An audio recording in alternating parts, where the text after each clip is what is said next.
Heads up, he says, should different website properties have different NAP, name, address, and phone number? Working with an umbrella corporation as multiple e-com website brands. Want to have SEO power shields for each individual e-com property, but worried about penalties or issues that may occur with shared or overlapping NAPs.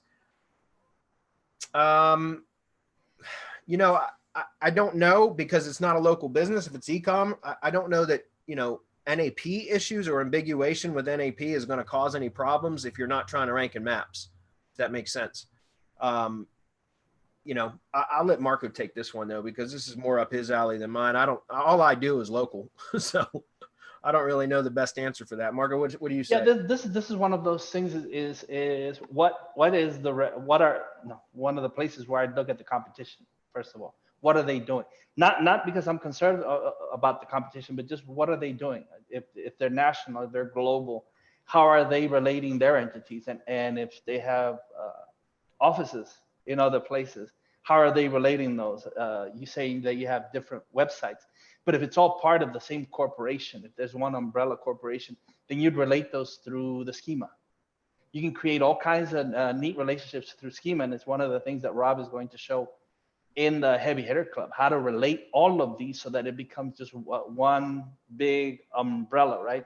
And under that umbrella would be all of the different offices or places or products or services or whatever it is that you're trying to do to create all of these associations.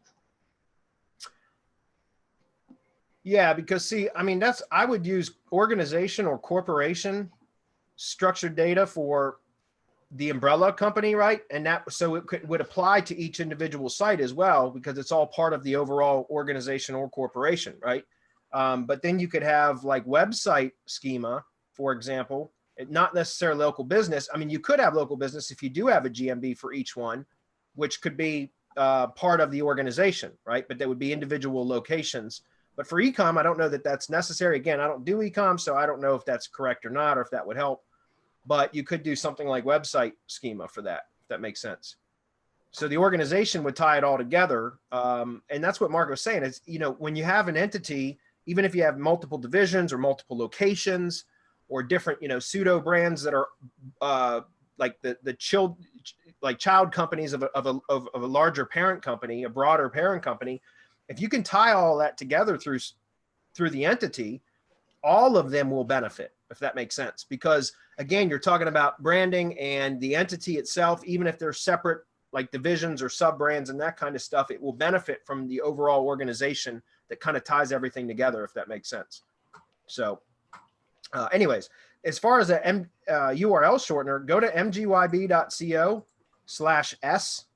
mgyb.co/s, and this is our URL shortener now. There are different subscription levels. You could have a free account if you wanted, but you get a lot of cool things with different subscription levels. And we've been using this for all the Drive Stacks URL shortening that we do for customers of ours and everything else for what, a year and a half, 2 years now. And it's super, super powerful. And you can do a lot of really cool things with our URL shortener if you have a paid plan, such as add retargeting scripts and things like that into the header for the redirect.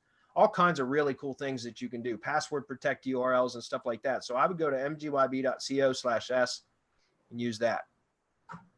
Anybody want to comment on that?